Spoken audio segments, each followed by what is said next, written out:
السلام علیکم ورحمۃ اللہ وبرکاتہ نحمدہ ونصلی علی رسولہ الکریم اما بعد فاعوذ باللہ من الشیطان الرجیم بسم اللہ الرحمن الرحیم رب اشرح لی صدری ویسر لی امری واحلل عقدۃ من لسانی یفقہوا قولی رب زدنی علما اللہم فقہنا فی الدین۔ پارہ نمبر 5 ہے اور رکوع نمبر 1۔ چوتھے پارے کے اختتام پر اللہ تعالیٰ نے حرمت والے رشتوں کو بیان فرمایا تھا کہ وہ رشتے جن سے نکاح حرام ہے۔ 5ویں پارے کے آغاز میں بھی وہی موضوع ہے۔ اللہ تعالیٰ نے واضح فرمایا کہ وہ عورتیں بھی حرام ہیں جو شادی شدہ ہوں، اور پھر فرمایا کہ ان کے علاوہ باقی سب عورتیں جو ہے وہ حلال کر دی گئی ہیں، اور اللہ تعالیٰ نے نکاح کے لیے مہر کو شرط مقرر کیا ہے کہ اللہ تعالیٰ نے فرمایا کہ نکاح جو ہے وہ حفاظت کے لیے ہے، اور آزاد شہوت رانی کو ختم کرنے کے لیے ہے، اور چھپی دوستیاں ختم کرنے کے لیے ہے۔ اور پھر فرمایا کہ تم میں سے جو آزاد مسلمان عورت سے نکاح کی استطاعت نہ رکھتا ہو وہ مسلمان لونڈیوں میں سے کسی سے نکاح کر لے۔ تو لونڈی سے نکاح کی کچھ شرائط اللہ تعالیٰ نے بتائیں کہ ان کے مالکوں کی اجازت سے یہ نکاح ہوگا، اور ان کا بھی مہر مقرر ہوگا، اور نکاح کے بعد آزاد شہوت رانی کا سلسلہ جاری نہیں رکھ سکیں گی، اور چھپی دوستیاں بھی نہیں کریں گی۔ اور پھر فرمایا کہ اگر نکاح کے بعد یہ بدکاری کریں تو ان کی سزا آزاد عورتوں سے عادی ہے۔ اللہ تعالیٰ نے واضح کر دیا کہ اللہ تعالیٰ انسان کے ایمان کا حال خوب جانتا ہے، اور اللہ تعالیٰ بخشنے والا رحم کرنے والا ہے۔ تو اس رکوع سے ہم نے اپنے لیے کیا لیا کہ چھپی دوستیوں کے نقصانات کو سمجھنا ہے، اور چھپی دوستیوں کے نقصانات کے بارے میں دوسرے لوگوں کو بھی آگاہ کرنا ہے، اور چھپی دوستیاں کرنے سے ان کو روکنا ہے انشاءاللہ۔ رکوع نمبر 2 ہے، موضوع ہے اسلامی نظام زندگی۔ اللہ تعالیٰ نے واضح کیا کہ اسلامی نظام زندگی اللہ کا دیا ہوا نظام ہے، اللہ کی رحمت ہے، اور یہ وہ نظام زندگی ہے جس پر پہلے بھی صالحین اور نیک لوگ چلتے رہے۔ اور اللہ تعالیٰ نے واضح کیا کہ اللہ تعالیٰ نے اسلام کے ذریعے سے خود ساختہ بوجھ اور پابندیوں کو ہلکا کیا ہے۔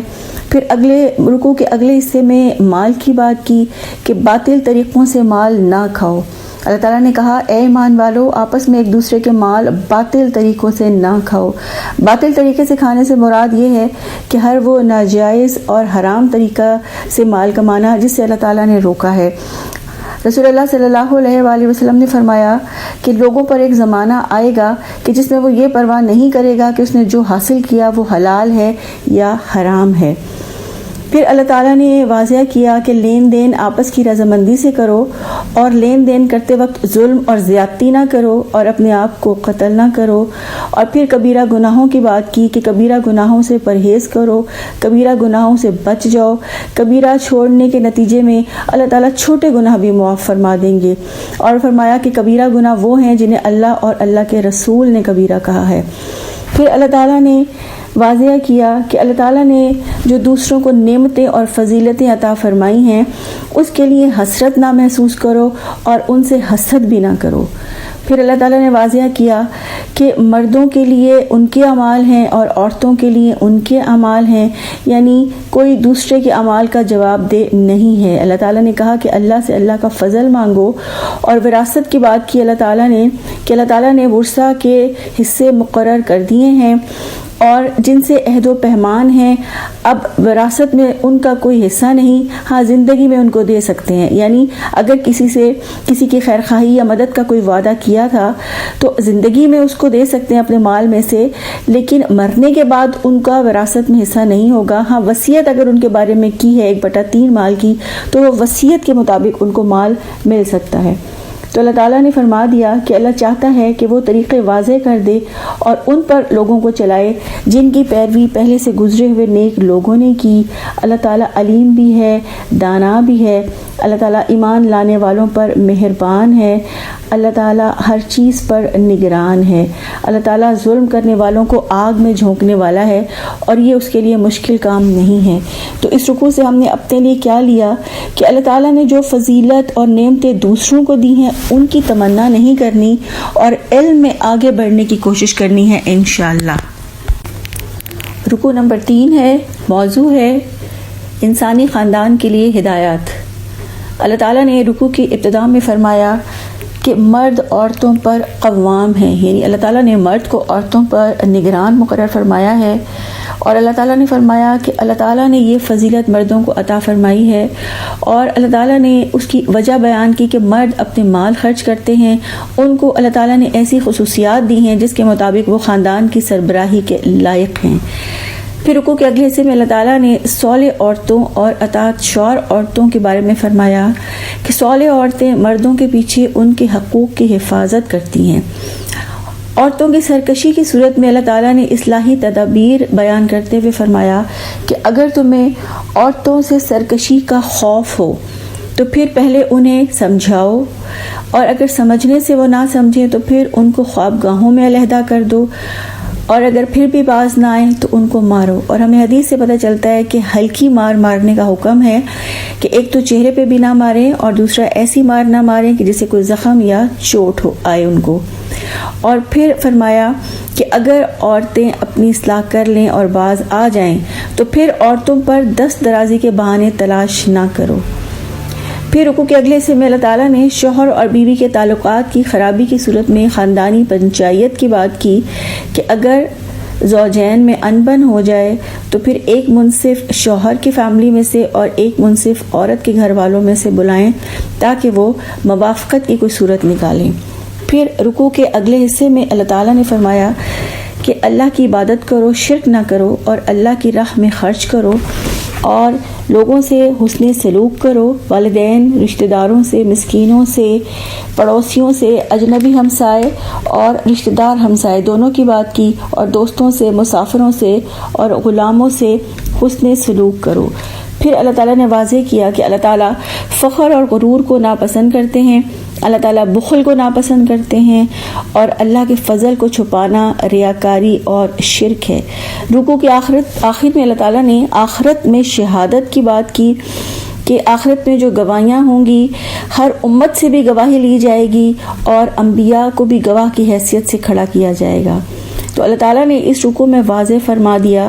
کہ صالح عورتیں مردوں کے پیچھے اللہ تعالیٰ کی حفاظت اور نگرانی میں ان کے حقوق کی حفاظت کرتی ہیں، اور اللہ نے واضح کیا کہ اللہ سب کچھ جانتا ہے اور باخبر ہے۔ اللہ تعالیٰ اپنی بڑائی پر فخر کرنے والے مغرور لوگوں کو پسند نہیں کرتا، اور اللہ تعالیٰ کنجوس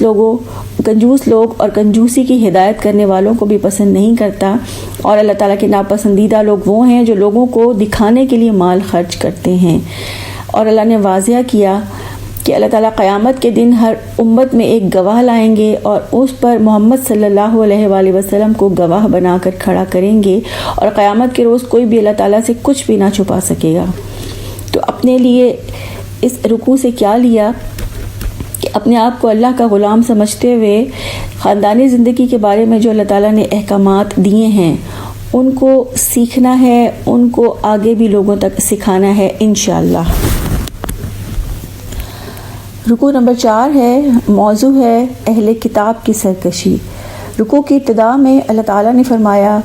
کہ نشے کی حالت میں نماز کے قریب نہ جاؤ، یعنی یہ شراب کی حرمت کا دوسرا حکم تھا۔ پہلا حکم ہم نے سورہ البقرہ میں دیکھا کہ اللہ نے فرمایا کہ شراب اور جوئے میں کچھ فائدہ ہے لیکن نقصان اس سے زیادہ ہے، تو یہ دوسرا حکم اللہ تعالیٰ نے فرمایا کہ اے ایمان والو، جب تم نشے کی حالت میں ہو تو نماز کے قریب نہ جاؤ، اور فرمایا کہ نماز اس وقت پڑھو کہ جب تم یہ جان لو کہ تم کیا کہہ رہے ہو، یعنی اپنے حواس میں ہو۔ اور پھر فرمایا کہ جنابت کی حالت میں بھی نماز کے قریب نہ جاؤ جب تک غسل نہ کر لو، اور پھر فرمایا کہ اگر غسل کرنے کے لیے پانی نہ پاؤ تو پاک مٹی سے تیمم کر لو۔ پھر اہل کتاب کی بات کی، اللہ نے فرمایا کہ کتاب کے علم کا کچھ حصہ ان کے پاس ہے لیکن پھر بھی وہ گمراہی کے خریدار ہیں، اور وہ یہ چاہتے ہیں کہ تم بھی گمراہ ہو جاؤ۔ اور یہودیوں کے بارے میں فرمایا کہ وہ الفاظ کو اس کے محل سے پھیر دیتے ہیں، یعنی الفاظ کو بدل دیتے ہیں، معنی اور مفہوم کو بدل دیتے ہیں۔ اللہ تعالیٰ نے ان پر لعنت کی ہے، اور اللہ تعالیٰ نے فرمایا کہ اس کتاب کو مان لو جو ہم نے نازل کی، جو پہلی کتابوں کی تصدیق اور تائید کرتی ہے۔ اللہ تعالیٰ شرک کو معاف کرنے والا نہیں ہے۔ اور پھر اللہ تعالیٰ نے واضح کیا کہ اہل کتاب اپنے آپ کو پاکیزہ سمجھتے ہیں، اپنی پاکیزگی کا دم بھرتے ہیں، جبکہ اللہ ہی جسے چاہتا ہے پاک کرتا ہے، اور اہل کتاب اللہ تعالیٰ پر جھوٹ باندھتے ہیں۔ اللہ نے واضح کیا کہ ایمان والوں کی حمایت اور مدد کے لیے اللہ تعالیٰ کافی ہے اور اللہ کا حکم ہی نافذ ہو کے رہتا ہے۔ فرما دیا کہ اللہ کے ساتھ جس نے شرک کیا اس نے بہت بڑا جھوٹ اور سخت گناہ کی بات کی۔ تو ہم کیا کریں کہ ہم نے حق اور ناحق کے فرق کو سمجھنا ہے اور تیمم کا طریقہ خود بھی سیکھنا ہے اور دوسروں کو بھی سکھانا ہے انشاءاللہ۔ رکوع نمبر 5 ہے، موضوع ہے امت مسلمہ کے فرائض۔ اللہ تعالیٰ نے رکوع کے ابتدائی حصے میں اہل کتاب کی بات کی کہ وہ جبت اور طاغوت کو پر ایمان رکھتے ہیں۔ جبت سے مراد ہر بے فائدہ اور باطل چیز ہے جیسے جادو، کہانت، فالگیری، شگون وغیرہ، اور طاغوت سے مراد ہر وہ سرکش قوت ہے جو اللہ کے مقابلے پر آئے اور جس کی عبادت کی جائے۔ تو اللہ تعالیٰ نے واضح فرمایا کہ اہل کتاب جبت اور طاغوت پر ایمان رکھتے ہیں، اور کافروں کے بارے میں وہ کہتے ہیں کہ یہ ایمان والوں سے زیادہ صحیح راستے پر ہیں۔ تو اللہ تعالیٰ نے ان پر لعنت کی ہے، اور پھر فرمایا کہ اہل کتاب امت مسلمہ سے حسد کرتے ہیں کہ اللہ تعالیٰ نے انہیں اپنے فضل سے کیوں نوازا۔ پھر اللہ تعالیٰ نے امت مسلمہ کے فرائض بیان کیے ہیں کہ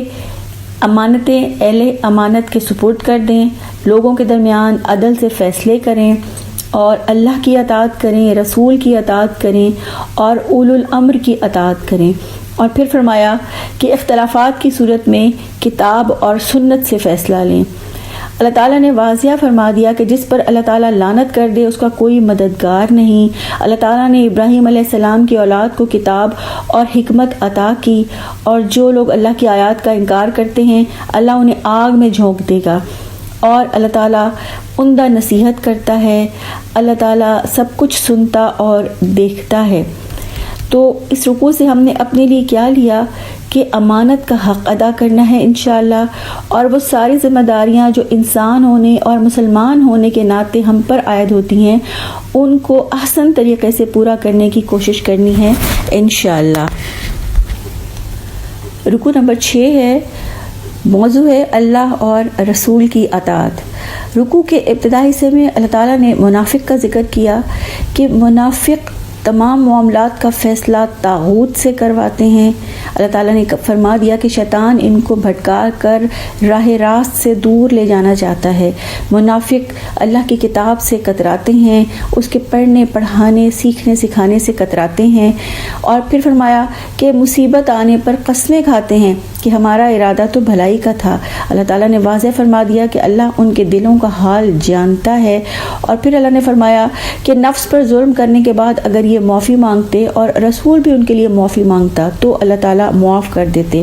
اللہ نے فیصلہ کر دیا کہ یہ کبھی مومن نہیں ہو سکتے جب تک اپنے تمام اختلافی معاملوں کا فیصلہ رسول اللہ صلی اللہ علیہ وآلہ وسلم سے نہ لیں، اور پھر اس فیصلے پر دل میں بھی کوئی تنگی محسوس نہ کریں، اور اللہ کے رسول کے فیصلوں کے آگے سر تسلیم خم کر دیں۔ اللہ نے واضح کیا کہ اللہ تعالیٰ نے رسول صلی اللہ علیہ وآلہ وسلم کو اس لیے بھیجا کہ ان کی اطاعت کی جائے، اور اللہ تعالیٰ نے واضح کر دیا کہ اللہ اور اللہ کے رسول کی اطاعت کرنے والا ہی حقیقی فضل کا مستحق ہے، اور جو اللہ اور اللہ کے رسول کی اطاعت میں زندگی بسر کرے گا اسے آخرت میں انبیاء، صدیقین، شہداء اور صالحین کی رفاقت نصیب ہوگی۔ اور اللہ نے واضح فرما دیا کہ حقیقت جاننے کے لیے بس اللہ تعالیٰ کا علم ہی کافی ہے۔ اللہ تعالیٰ جانتا ہے جو کچھ لوگوں کے دلوں میں ہے، اور اللہ تعالیٰ نے رسول اس لیے بھیجا کہ اس کی اطاعت کی جائے، اور حقیقت جاننے کے لیے اللہ کا علم کافی ہے۔ اگر لوگ اللہ تعالیٰ سے معافی مانگیں تو اللہ تعالیٰ کو بخشنے والا مہربان پائیں گے۔ اس رکوع سے ہم نے اپنے لیے کیا لیا کہ اللہ اور اللہ کے رسول کی اطاعت کرنی ہے انشاءاللہ۔ رکوع نمبر 7 ہے، موضوع ہے جہاد کے احکامات۔ اللہ تعالیٰ نے رکوع کی ابتدا میں جہاد کے بارے میں احکامات عطا فرمایا دشمن سے مقابلے کے لیے ہر وقت تیار رہو، یعنی اللہ تعالیٰ نے فرمایا کہ اے ایمان والو اپنا اسلحہ سنبھالے رکھو، یعنی ہر وقت تیار رہو، اور پھر فرمایا کہ موقع کے مطابق دستوں کی شکل میں یا اکٹھے مقابلہ کرو، اور پھر فرمایا اللہ تعالیٰ کی راہ میں جنگ کریں تو اللہ تعالیٰ عظیم اجر عطا فرمائیں گے۔ پھر اللہ تعالیٰ نے فرمایا کہ ان لوگوں سے لڑو جس نے مسلمانوں کو کمزور پا کر دبا لیا ہے، یعنی اللہ تعالیٰ نے فرمایا کہ تمہیں کیا ہے کہ تم اللہ کی راہ میں کمزور مردوں، عورتوں اور بچوں کے لیے نہیں لڑتے۔ پھر اللہ تعالیٰ نے جہاد سے جی چرانے والے منافقین کی بات کی کہ مسلمانوں پر کوئی مصیبت آئے تو وہ یہ شکر ادا کرتا ہے کہ میں ان کے ساتھ نہیں تھا اور اللہ نے مجھ پر فضل کیا کہ مجھے ان سے دور کر دیا، اور پھر اگر مسلمانوں کو فتح نصیب ہو تو وہ پچھتاتا ہے کہ کاش میں بھی ان کے ساتھ ہوتا تو میں بھی مال غنیمت میں سے حصہ پاتا۔ تو اللہ تعالیٰ نے واضح کر دیا کہ شیطان کے ساتھیوں سے لڑو، ان کی چال کمزور ہے۔ پھر اللہ تعالیٰ نے کفار کی بات کی کہ کفار طاغوت کی راہ میں لڑتے ہیں اور ایمان والے اللہ کی راہ میں لڑتے ہیں۔ اللہ تعالیٰ نے واضح فرما دیا کہ جو اللہ کی راہ میں لڑے اور مارا جائے اللہ اسے ضرور اجر عطا فرمائے گا، اور اللہ تعالیٰ ایمان والوں کے ساتھ ہے، اللہ کی مدد ایمان والوں کے ساتھ ہے۔ تو اس رکوع سے ہم نے اپنے لیے کیا لیا کہ جہاد کے احکامات کو خود بھی سیکھنا ہے، دوسروں تک پہنچانا ہے، اور اپنے اندر سے منافق کی علامات کو دور کرنا ہے، یعنی اپنا جائزہ لینا ہے، اپنا محاسبہ کرنا ہے، اور نفاق کی جو علامات ہمارے اندر موجود ہیں ان کو دور کرنا ہے انشاءاللہ۔ رکوع نمبر 8 ہے، موضوع ہے اللہ تعالیٰ ہی سب کی تربیت کرنے والا ہے۔ اللہ تعالیٰ نے سب سے پہلے کمزور ایمان والے مہاجرین کی بات کی اور فرمایا کہ دنیا کا سرمایہ زندگی بہت تھوڑا ہے اور آخرت اللہ سے ڈرنے والوں کے لیے بہتر ہے، اور فرمایا کہ تم پر ظلم نہیں کیا جائے گا اور موت تو تم جہاں بھی ہوگے آ کر رہے گی۔ پھر منافقین کی تربیت کرتے ہوئے فرمایا کہ بھلائی اور برائی اللہ تعالیٰ کی جانب سے ہے، بھلائی اللہ تعالیٰ کی عنایت ہے اور برائی انسان کے اپنے ہاتھوں کی بدولت آتی ہے۔ اور پھر فرمایا جس نے رسول کی اطاعت کی اس نے اللہ کی اطاعت کی، اور جس نے منہ موڑا تو رسول اللہ صلی اللہ علیہ وآلہ وسلم کو ان پر کوئی پاسبان یا نگران بنا کر نہیں بھیجا۔ پھر منافقین کے بارے میں فرمایا کہ یہ منہ پر تو کہتے ہیں کہ ہم مطیع فرما بردار ہیں، مگر راتوں کو سازشیں کرتے ہیں۔ اللہ تعالیٰ ان کی سرگوشیاں لکھ رہا ہے۔ کیا یہ لوگ قرآن پر غور و فکر نہیں کرتے کہ یہ اللہ کا کلام ہے؟ منافقین افواہیں پھیلاتے ہیں۔ اگر یہ کوئی خبر پانے کے بعد رسول اللہ صلی اللہ علیہ وآلہ وسلم یا اصحاب تک پہنچاتے، ذمہ داران تک پہنچاتے تو زیادہ بہتر ہوتا۔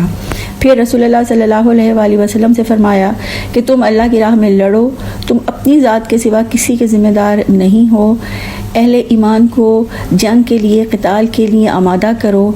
بھلائی کی سفارش کرنے والوں میں سے حصہ پاؤ گے، اور جب کوئی احترام سے سلام کرے تو بہتر جواب دو۔ یعنی اللہ تعالیٰ نے واضح فرما دیا کہ جب کوئی سلام کرے تو بہتر الفاظ میں اس کو بہتر طریقے سے اس کو جواب دو، اور پھر فرمایا کہ اللہ تعالیٰ کے سوا کوئی خدا نہیں، وہ قیامت کے روز جمع کرے گا، اس سے زیادہ سچی بات کسی کی نہیں ہے۔ اللہ تعالیٰ نے واضح فرما دیا کہ ایمان والے انسانوں سے اس طرح نہیں ڈرتے جیسے اللہ تعالیٰ سے ڈرنا چاہیے، اور اللہ تعالیٰ پر بھروسہ رکھو، وہی بھروسے کے لیے کافی ہے۔ اگر ایمان والوں پر اللہ تعالیٰ کی مہربانی نہ ہوتی تو چند لوگوں کے سوا سب شیطان کے پیچھے لگ گئے ہوتے۔ اللہ تعالیٰ ہر چیز پر نظر رکھنے والا ہے، اللہ ہر چیز کا حساب لینے والا ہے، اللہ قیامت کے دن سب کو جمع کرے گا، اور اللہ تعالیٰ سے بڑھ کر سچی بات کس کی ہو سکتی ہے۔ تو اس رکوع سے اپنے لیے کیا لیا کہ اپنے قلب اور ذہن کو اللہ تعالیٰ کی تقدیر پر راضی رکھنا ہے انشاءاللہ، اور افواہیں پھیلانے سے گریز کرنا ہے انشاءاللہ۔ رکوع نمبر 9 ہے۔ اس رکوع میں اللہ تعالیٰ نے منافقین کے بارے میں کچھ احکامات نازل فرمائے ہیں۔ منافقین کی ایک جماعت ایسی تھی، یعنی کچھ لوگ ایسے تھے جو مدینہ کے ارد گرد پھیلے ہوئے قبائل سے تعلق رکھتے تھے۔ تو یہ لوگ مسلمانوں سے خیر خواہی اور محبت کا اظہار تو ضرور کرتے تھے، مگر عملی طور پر اپنے ہم وطن کافروں کا ساتھ دیتے تھے۔ تو اللہ تعالیٰ نے ان کے ایمان کے لیے یہ معیار مقرر کیا کہ وہ ہجرت کر کے مدینہ آ جائیں اور اپنے کافر ساتھیوں کو چھوڑ دیں، تو پھر تم انہیں اپنا سچا ہمدرد سمجھو۔ اللہ تعالیٰ نے واضح فرما دیا کہ یہ اگر ہجرت نہ کریں تو پھر جہاں انہیں پاؤ انہیں پکڑو، انہیں قتل کرو، کیونکہ وہ چاہتے ہیں کہ کسی طرح سے تم بھی کافر ہو جاؤ، اپنے دین سے پھر جاؤ۔ اللہ نے واضح فرمایا کہ ان میں سے کسی کو اپنا دوست نہ بناؤ، ان میں سے کسی کو بھی اپنا مددگار نہ بناؤ، اور پھر فرمایا کہ کسی ایسی قوم سے اگر ان کا تعلق ہو جن سے مسلمانوں کا معاہدہ ہے اور یہ غیر جانبدار بھی ہوں کہ جو اپنی قوم سے بھی مل کر لڑنا نہیں چاہتے اور نہ تمہارے ساتھ مل کر اپنی قوم سے لڑنا چاہتے ہیں، تو اللہ نے فرمایا کہ پھر ان پر دست درازی کے راستے نہ ڈھونڈو۔ اور پھر فرمایا کہ یہ آپ سے امن چاہتے ہیں، اپنی قوم سے بھی امن چاہتے ہیں، لیکن جب فتنے کا موقع ہے تو کود پڑتے ہیں، تو اگر یہ مقابلے سے باز نہ آئیں، صلح نہ کریں، تو پھر انہیں پکڑو اور قتل کر دو۔ اللہ تعالیٰ نے واضح فرما دیا کہ اللہ تعالیٰ منافقین کو ان کی برائیوں کی وجہ سے الٹا پھیر دیتا ہے، اور جس کو اللہ تعالیٰ نے راستے سے بھٹکا دیا اس کے لیے پھر کوئی راستہ نہیں۔ تو اس رکوع سے اپنے لیے کیا لیا کہ اسلام کا سچا سپاہی بننا ہے انشاءاللہ، اور نفاق کی علامات کو اپنے اندر سے ختم کرنا ہے انشاءاللہ۔ رکوع نمبر 10 ہے، موضوع ہے اسلام کا قانون۔ رکوع کے ابتدائی حصے میں اللہ تعالیٰ نے قتل خطا کی بات کی کہ اگر کوئی مومن کسی دوسرے مومن کو غلطی سے قتل کر دے تو اس کا کفارہ کیا ہے کہ اگر مقتول کے ورثہ بھی مسلمان ہوں تو اس کا کفارہ یہ ہے کہ ایک غلام آزاد کیا جائے گا اور اس کے ورثہ کو دیت دی جائے گی، اور یہ دیت کی جو ادائیگی ہے وہ یعنی 100 اونٹ یا ان کی قیمت کے برابر رقم ان کو ادا کی جائے گی۔ پھر فرمایا کہ اگر کسی دشمن قوم سے تعلق تھا مقتول کا، کہ مقتول خود تو مسلمان تھا لیکن اس کی قوم دشمن تھی، تو اس کا کفارہ یہ ہے کہ صرف ایک غلام آزاد کیا جائے گا اور دیت نہیں دی جائے گی۔ اور اگر مقتول کا تعلق کسی ایسے قبیلے کے ساتھ تھا جن سے مسلمانوں کا معاہدہ ہے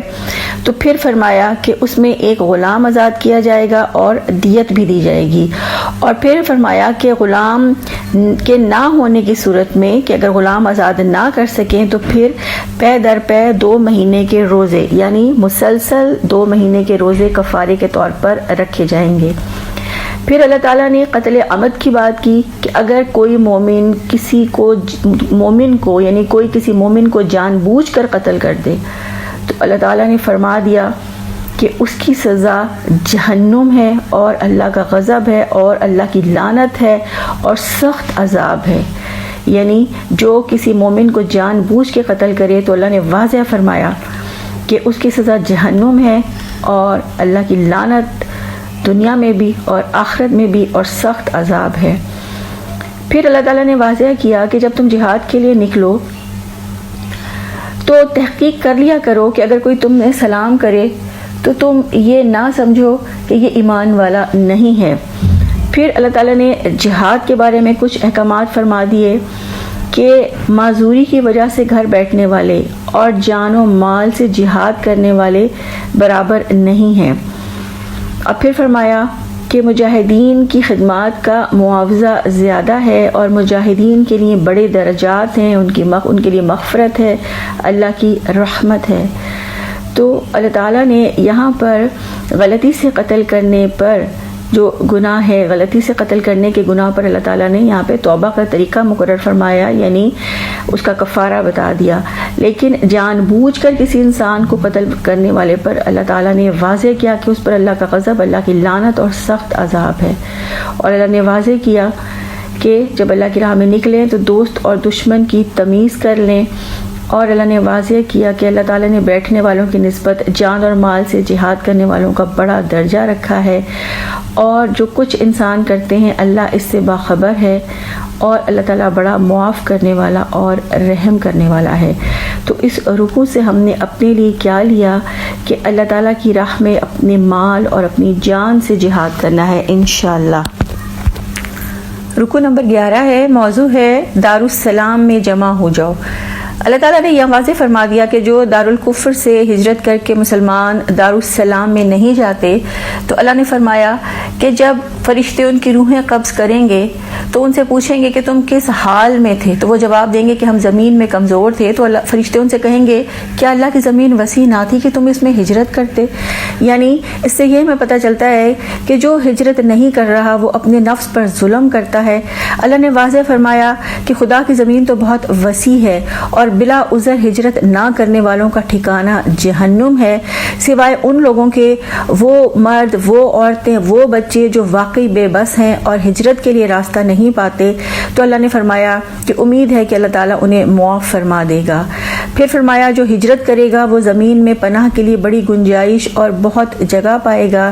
اور اللہ تعالیٰ بڑا معاف کرنے والا، درگزر کرنے والا ہے۔ جو اپنے گھر سے اللہ اور اس کے رسول کی طرف ہجرت کے لیے نکلے اور پھر راستے میں ہی اسے موت آ جائے تو اس کا اجر اللہ کے ذمے واجب ہو گیا، اور جو اللہ کی راہ میں ہجرت کرے گا وہ زمین میں پناہ لینے کے لیے بہت جگہ اور گزر اوقات کے لیے بڑی گنجائش پائے گا۔ اللہ بخشنے والا، رحم کرنے والا ہے۔ تو ہم نے اس رکوع سے اپنے لیے کیا لیا کہ اپنے نفس پر ظلم نہیں کرنا، اور اللہ تعالیٰ سے اپنا تعلق مضبوط بنانے کے لیے اللہ کے احکامات کو سیکھنا ہے، غور و فکر کرنا ہے، اور کثرت سے استغفار کرنا ہے انشاءاللہ۔ رکوع نمبر 12 ہے، موضوع ہے نماز کے احکامات۔ اللہ تعالیٰ نے رکوع کے ابتدائی حصے میں نماز قصر کی بات کی کہ سفر کے دوران نماز کو ہلکا کر دو، یعنی 4 فرض کی جگہ 2 فرض ادا کرو۔ پھر اگلے حصے میں اللہ تعالیٰ نے صلاۃ الخوف کی بات کی کہ اگر دشمن کے ساتھ مقابلہ جاری ہے تو میدان جنگ میں خوف کی حالت میں نماز مختصر کر دو، اور اللہ تعالیٰ نے واضح فرمایا کہ نماز ایسا فرض ہے جو وقت کی پابندی کے ساتھ مومنوں پر لازم کیا گیا ہے، اور دشمن سے مقابلہ کرتے وقت بھی اللہ تعالیٰ نے اس کی معافی نہیں دی۔ اللہ نے واضح کیا کہ صلاۃ الخوف میں چوکنا رہیں اور اپنا اسلحہ ساتھ لیے رکھیں، اور بارش یا بیماری کی وجہ سے اگر اسلحہ اٹھا کر نماز پڑھنا مشکل ہو تو اسلحہ رکھ دیں، لیکن پھر بھی اپنا سامان حفاظت اپنے ساتھ لیے رکھیں۔ پھر اللہ تعالیٰ نے واضح فرمایا کہ جب اطمینان نصیب ہو، یعنی جب امن اور سکون کی حالت میں ہو جاؤ تو پھر پوری نماز پڑھو، اور نماز سے فارغ ہو جاؤ تو کھڑے، بیٹھے اور لیٹے ہر حال میں اللہ کو یاد کرو۔ اللہ تعالیٰ نے واضح فرمایا کہ کفار کے تعاقب میں کمزوری نہ دکھاؤ، اگر تم تکلیف اٹھا رہے ہو تو وہ بھی تکلیف اٹھا رہے ہیں، تم اللہ تعالیٰ سے جس چیز کی امید رکھتے ہو وہ امید نہیں رکھتے۔ اور پھر فرمایا کہ اللہ تعالیٰ نے کافروں کے لیے رسوا کن عذاب تیار کر رکھا ہے، اور اللہ تعالیٰ سب کچھ جانتا ہے، حکیم ہے اور دانا ہے۔ اور اللہ تعالیٰ نے واضح فرما دیا کہ ایمان والے نماز سے فارغ ہونے کے بعد بھی کھڑے، بیٹھے، لیٹے ہر حال میں اللہ کو یاد کرتے ہیں۔ تو ہم نے اس رکوع سے اپنے لیے کیا لیا کہ نماز کی وقت کی پابندی سے ادا کرنی ہے انشاءاللہ، اور کھڑے، بیٹھے، لیٹے ہر حال میں اللہ کا ذکر کرنا ہے انشاءاللہ۔ رکوع نمبر 13 ہے، موضوع ہے معاشرتی عدل کی تربیت۔ اللہ تعالیٰ نے اس رکوع میں واضح فرمایا کہ عدل کیسے ہوگا، کہ اگر اللہ کی کتاب کے مطابق فیصلے کیے جائیں تو عدل ہوگا۔ پھر فرمایا کہ بددیانت لوگوں کی طرف سے جھگڑا نہ کر کے عدل ہوگا، اور پھر فرمایا کہ جو لوگ اپنے نفس سے خیانت کرتے ہیں ان کی حمایت نہ کر کے عدل ہو سکتا ہے۔ پھر اللہ تعالیٰ نے خیانت کار لوگوں کے بارے میں فرمایا کہ خیانت کار لوگ کون ہیں، جو گناہ کرتے ہیں اور انسانوں سے اپنی حرکات چھپاتے ہیں مگر اللہ سے نہیں چھپا سکتے، اور فرمایا کہ یہ لوگ ہیں جو راتوں کو چھپ کر مجرمانہ مشورے کرتے ہیں۔ پھر فرمایا کہ گناہ کرنا اصل میں اپنے نفس پر ظلم کرنا ہے، اور جو شخص گناہ کرے، اپنے نفس پر ظلم کرے اور پھر استغفار کرے تو اللہ تعالیٰ معاف کرنے والا ہے، اور اللہ نے واضح فرما دیا کہ جو گناہ کرے گا وہ اس کا بدلہ پا لے گا۔ پھر فرمایا کہ خطا کر کے بے گناہ پر الزام تھوپنا، کسی بے گناہ پر الزام لگانا بہت بڑا بہتان اور سری گناہ کا بوجھ اٹھانا ہے۔ اللہ تعالیٰ نے واضح فرما دیا کہ اللہ تعالیٰ نے حق کے ساتھ کتاب اس لیے نازل کی تاکہ اس کے مطابق لوگوں کے درمیان فیصلے کیے جائیں، اور اللہ تعالیٰ کسی خیانت کار کو پسند نہیں کرتا۔ اللہ نے واضح فرما دیا کہ اللہ تعالیٰ سے کوئی بھی اپنی حرکات، اپنے اعمال نہیں چھپا سکتا۔ اللہ تعالیٰ اس وقت بھی لوگوں کے ساتھ ہوتا ہے جب وہ راتوں کو چھپ کر اللہ کی مرضی کے خلاف مشورے کرتے ہیں، سازشیں کرتے ہیں۔ اللہ نے واضح فرما دیا کہ اللہ تعالیٰ انسانوں کے اعمال کو گھیرنے والا ہے، اور قیامت کے دن مجرموں کی طرف سے کوئی جھگڑا کرنے والا نہ ہوگا۔ اللہ تعالیٰ کو سب باتوں کی خبر ہے، وہ حکیم ہے، وہ دانا ہے۔ تو اس رکوع سے اپنے لیے کیا لیا کہ خیانت سے بچنا ہے انشاءاللہ، اور خیانت کاروں کی طرفداری نہیں کرنی انشاءاللہ۔ رکو نمبر 14 ہے، موضوع ہے امت مسلمہ کے کمزور پہلوؤں کی تربیت۔ رکوع کی ابتدا میں اللہ تعالیٰ نے فرمایا کہ انصار کے گروہ نے رسول اللہ صلی اللہ علیہ وآلہ وسلم کو غلط فہمی میں مبتلا کر کے فیصلہ اپنے حق میں کروانے کی کوشش کی، یعنی انہوں نے مجرم کو بچانے کے لیے ایک بے قصور پہ اپنا جرم ڈال دیا، مگر اللہ تعالیٰ نے رسول اللہ صلی اللہ علیہ وآلہ وسلم کو بذریعہ وحی ساری صورتحال سے مطلع فرمایا۔ تو اللہ تعالیٰ نے یہاں واضح کیا کہ اگر اللہ کا فضل اور اس کی رحمت نہ ہوتی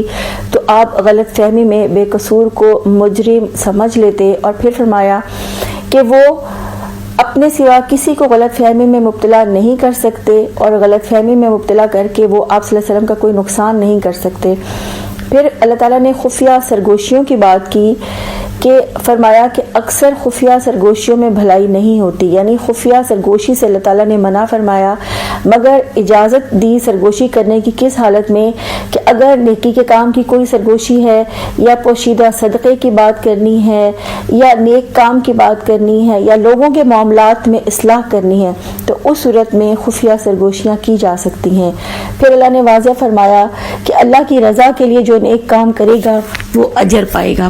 پھر رسول اللہ صلی اللہ علیہ وآلہ وسلم کی مخالفت کی بات کی کہ جو رسول اللہ صلی اللہ علیہ وآلہ وسلم کی مخالفت کرے گا اور اپنے طریقے پر چلے گا اور اہل ایمان کو چھوڑ دے گا تو اللہ تعالیٰ اس کو ادھر چلائیں گے جدھر وہ پھیر لیا جائے گا، اور اللہ اسے جہنم میں جھونک دیں گے۔ تو اللہ تعالیٰ نے یہاں واضح کیا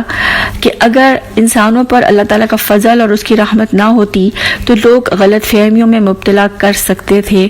اور اللہ تعالیٰ نے محمد صلی اللہ علیہ وآلہ وسلم پر کتاب اور حکمت نازل کی،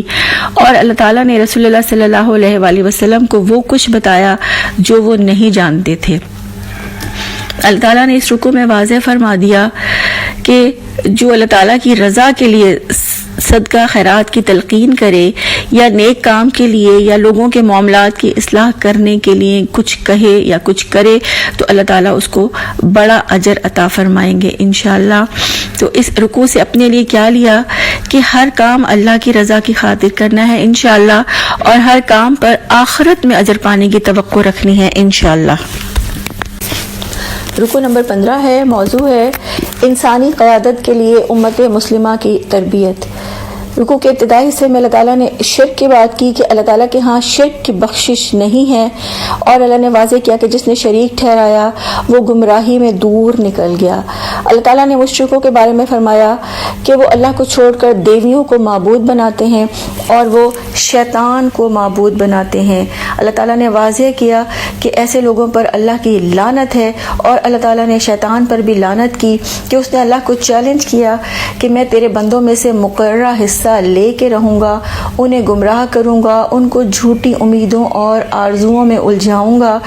اور وہ میرے حکم پر جانوروں کے کان چیریں گے، اور میں انہیں حکم دوں گا اور وہ اللہ کی تخلیق میں ساخت میں تبدیلی کریں گے۔ تو اللہ تعالیٰ نے واضح فرما دیا کہ جو اللہ تعالیٰ کے علاوہ شیطان کو دوست بناتا ہے تو وہ تو گویا بڑے نقصان میں پڑ گیا، اور اللہ تعالیٰ نے واضح فرما دیا کہ شیطان کے وعدے دھوکہ اور فریب کے سوا کچھ نہیں، اور اللہ تعالیٰ نے فرمایا کہ شیطان کے جال میں پھنسنے والے جہنم میں جائیں گے اور کبھی جہنم سے چھٹکارا نہ پا سکیں گے، اور شیطان کے جال سے بچنے والے جنت میں جائیں گے اور ہمیشہ ہمیشہ جنتوں میں رہیں گے۔ اللہ تعالیٰ نے یہاں پر اپنا قانون جزا اور سزا بیان فرمایا کہ جو برائی کرے گا اس کی سزا پائے گا، اور جو نیک عمل کرے گا خواہ مرد ہو یا عورت وہ جنت میں جائے گا۔ پھر اللہ تعالیٰ نے حضرت ابراہیم علیہ السلام کا ذکر فرمایا کہ اللہ تعالیٰ نے ان کو خلیل اپنا دوست بنایا، وہ جنت میں داخل ہوں گے کیونکہ انہوں نے اللہ کے آگے سر تسلیم خم کر دیا تھا اور اللہ کی ہر آزمائش میں پورے اترتے چلے گئے، اپنا رویہ نیک رکھا، یکسو رہے۔ تو اللہ نے واضح فرمایا کہ جس نے ابراہیم علیہ السلام کے طریقے کی پیروی کی وہی کامیاب ہوا۔ اللہ تعالیٰ نے اس رکوع میں واضح فرما دیا کہ اللہ تعالیٰ کے ہاں شرک کی بخشش نہیں ہے، یعنی شرک کے ماں سوا وہ جو چاہے گا گناہ معاف کر دے گا، شرک کی کسی صورت معافی نہیں ہے۔ اور پھر اللہ نے واضح فرما دیا کہ جس نے اللہ کے بجائے شیطان کو اپنا ولی، اپنا سرپرست، اپنا دوست بنایا تو وہ نقصان میں بہت آگے نکل گیا۔ اللہ تعالیٰ نے واضح فرمایا کہ اللہ سے بڑھ کر اپنی بات میں سچا کوئی نہیں ہے، اور اللہ تعالیٰ آسمانوں اور زمینوں میں جو کچھ ہے سب کا جاننے والا ہے، سب اللہ کا ہے، اور اللہ تعالیٰ ہر چیز پر محیط ہے۔ تو اس رکوع سے اپنے لیے کیا لیا کہ بہتر طریقہ زندگی کو اپنانا ہے انشاءاللہ، اور حضرت ابراہیم علیہ السلام کی طرح اپنا آپ اللہ کے لیے یکسو رکھنا ہے اور خدا رخی زندگی گزارنی ہے انشاءاللہ۔ رکوع نمبر 16 ہے، موضوع ہے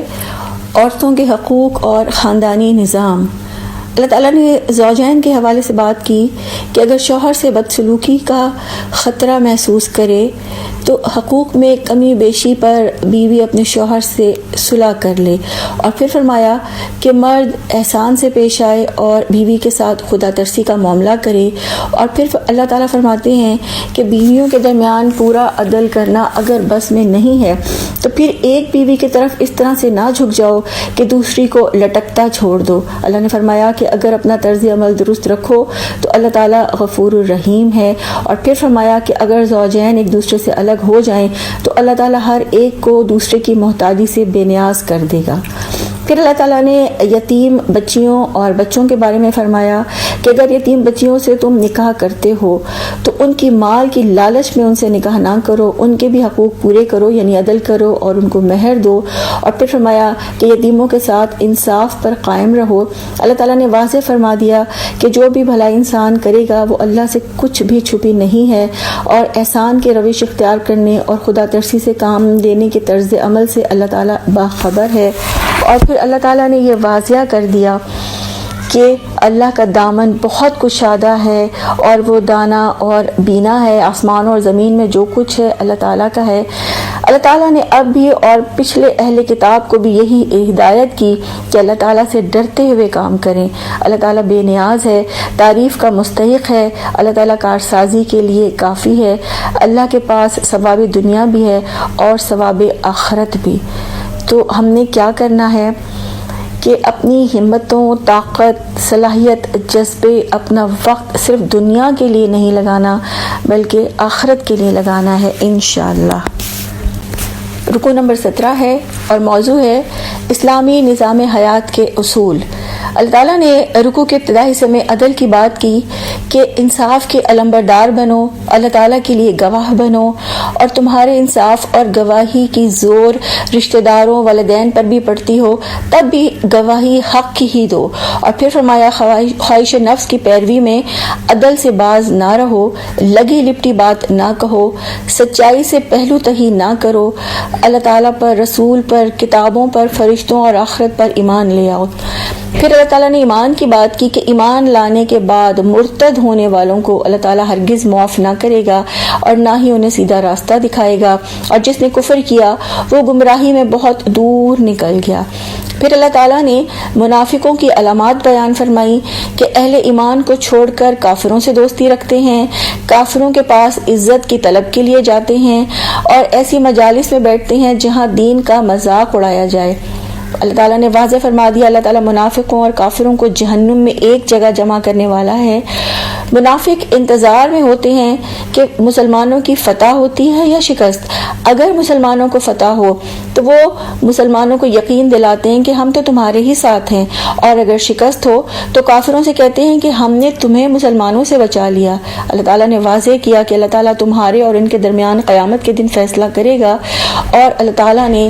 انسانوں کو انصاف کا علمبردار اور اللہ کا گواہ بننے کا حکم دیا ہے، اور اللہ تعالیٰ نے واضح فرمایا کہ عزت ساری کی ساری اللہ تعالیٰ کے لیے ہے، اور اللہ نے واضح فرمایا کہ جہاں اللہ کی آیات کا مذاق اڑایا جا رہا ہو، اللہ کی آیات سے کفر کیا جا رہا ہو، وہاں نہ بیٹھو جب تک کہ لوگ کسی دوسری بات میں مشغول نہ ہو جائیں۔ اور اللہ تعالیٰ نے واضح فرمایا کہ اللہ تعالیٰ ایمان والوں اور منافقوں کا فیصلہ قیامت کے روز کرے گا، اور اللہ تعالیٰ منافقوں اور کافروں کو جہنم میں ایک جگہ جمع کرنے والا ہے۔ تو اس رکوع سے اپنے لیے کیا لیا کہ اللہ نے واضح فرمایا کہ عزت صرف اللہ ہی کے پاس ہے، تو انشاءاللہ اللہ کی نظر میں عزت پانے کی کوشش کرنی ہے۔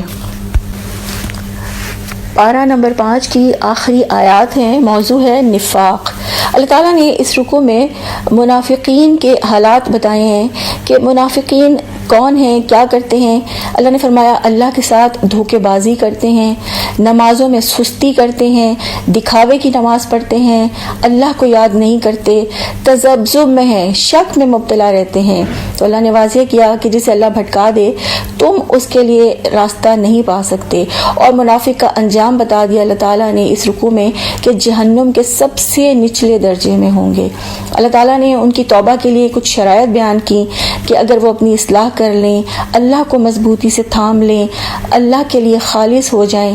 تو توبہ کے نتیجے میں اجر عظیم پائیں گے. پھر اللہ تعالیٰ نے مومنین کے لیے فرما دیا کہ کافروں کو اپنا دوست نہ بناؤ. اللہ تعالیٰ نے واضح فرمایا کہ اللہ تعالیٰ نے منافقوں کو دھوکے میں ڈال رکھا ہے, اور جو شخص توبہ کرے اور اپنے طرز عمل کی اصلاح کر لے اور اللہ کا دامن تھام لے اور اپنے دین کو اللہ کے لیے خالص کر دے تو اللہ اس کو ضرور اجر عظیم عطا فرمائیں گے. اور اللہ نے واضح کیا کہ اللہ تعالیٰ شکر گزاروں کو سزا نہیں دیتا, اللہ بڑا قدردان اور سب کے حال سے واقف ہے. اللہ تعالیٰ نے واضح فرما دیا کہ اللہ تمہیں عذاب دے کر کیا کرے گا اگر تم شکر گزاری کرو اور ایمان لے آؤ. یعنی اللہ نے واضح کیا کہ اللہ نے عذاب دینے کے لیے پیدا نہیں کیا, اور دو مطالبات رکھ دیے کہ اللہ کا شکر ادا کرو اور ایمان لے آؤ. تو اللہ ہمیشہ صحیح قدردان ہے, سب کچھ جاننے والا ہے. تو اس رکوع سے اپنے لیے کیا لیا کہ اللہ کا شکر کرنا ہے, ہر حالات میں اللہ کا شکر ادا کرنا ہے انشاءاللہ, اور اپنی نمازوں کو درست کرنا ہے, منافق کی طرح سے نماز نہیں پڑھنی انشاءاللہ. یہ تھا پارہ نمبر 5. اللہ سے دعا ہے اللہ تعالیٰ ہمیں اس پارے کا سچا اور صحیح فہم عطا فرمائے, اس کو بہترین طریقے سے سیکھنے والا, سکھانے والا اور آگے پہنچانے والا بنا دے, آمین. آج کی حدیث ہے, حضرت ام فروہ رضی اللہ تعالیٰ عنہا کہتی ہیں کہ کسی نے رسول اللہ صلی اللہ علیہ وآلہ وسلم سے پوچھا کہ کون سا عمل افضل ہے, تو آپ صلی اللہ علیہ وآلہ وسلم نے فرمایا نماز اول وقت پر ادا کرنا. اور اسی طرح سے ایک اور حدیث ہے, آپ صلی اللہ علیہ وآلہ وسلم نے فرمایا کہ اللہ تعالیٰ کی خوشنودی نماز کو اول وقت میں ادا کرنے میں ہے. تو انشاءاللہ ہم نے بھی نماز کو اول وقت میں ادا کرنے کی عادت ڈالنی ہے انشاءاللہ. سبحانک اللہم و بحمدک نشہد ان لا الہ الا انت نستغفرک و نتوب الیک. السلام علیکم ورحمۃ اللہ وبرکاتہ.